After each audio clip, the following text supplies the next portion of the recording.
अखिलेश यादव पिछले कई चुनावों से अलग अलग प्रयोग कर रहे हैं।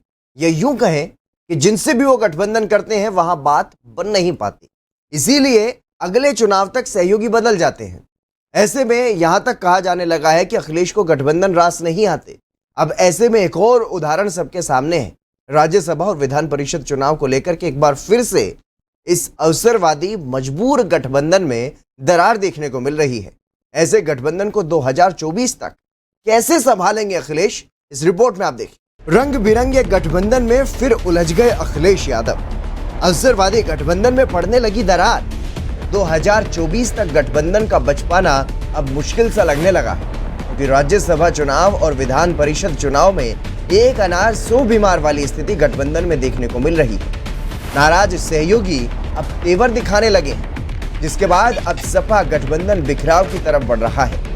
यहां तक कि महान दल के अध्यक्ष केशव देव मौर्य ने तो अखिलेश यादव पर कई गंभीर आरोप लगाते हुए उनको गठबंधन से अलग करने का ऐलान भी कर दिया।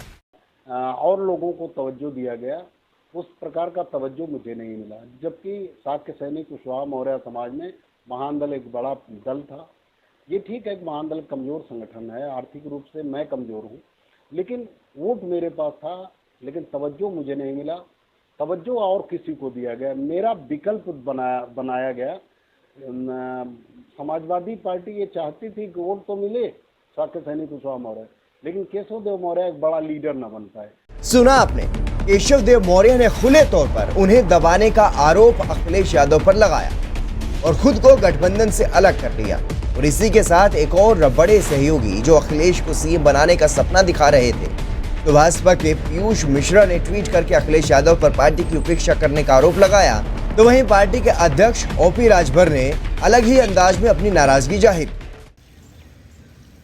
अब उपेक्षा, अब वही कहावत है कि जब हमारी इज्जत नहीं है तो बेइज्जत कौन है।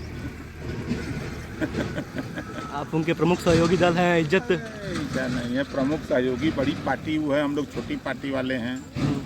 हम लोग अभी पूर्वांचल में जाने जाते थे, अब धीरे धीरे पूरे प्रदेश में समाजवादी पार्टी गठबंधन और भारतीय जनता पार्टी गठबंधन के बाद से हम लोग पूरे प्रदेश में नहीं पूरे देश में जाने जा रहे हैं। ये कम है, एमएलसी क्या चीज़ है।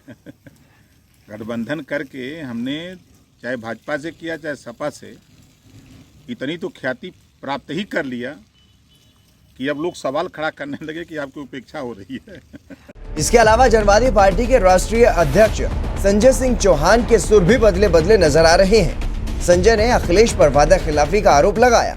देखिए, मेरी नाराजगी स्वाभाविक ही है।